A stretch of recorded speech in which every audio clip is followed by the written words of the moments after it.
51 lang, gawin 100 oh. Thank you Lord. Ako si Jun, ang tropa niyang drawing. Ako si Jun. Game! Magandang araw mga tropa. Ngayong araw ay umpisahan natin ulit bumiyahe gamit ang ating Angkas Beta app. At dahil sobrang smooth at ang ganda ng app na to, ay nag-online na ako. At ayan, pinasukan na ako ng aking unang booking. At ito siya. 58 pesos mula Yellow Bell Pembo papuntang The Curve BGC. At dahil nga taga Pembo ko, malapit lang siya kaya na-pick up ko agad at naihatid sa kanyang pupuntahan. At dahil maaga pa, walang traffic, kaya maaga ko siyang naihatid dito.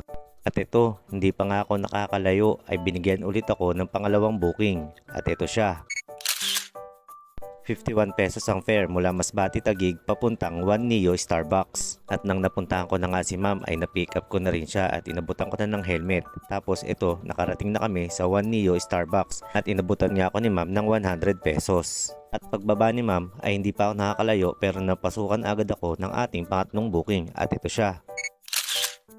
123 pesos card payment at ito'y mula BGC papuntang LRT sa Hilpuyat. At dahil nga may kalayuan ay umalis na agad kami ni ma'am at nakarating dito sa LRT sa may Hilpuyat. At dahil nga card payment to ay wala tayong siningil kay ma'am, kaya naman pagka drop off ko ay pinasukan tayo ng pang-apat na booking at ito siya.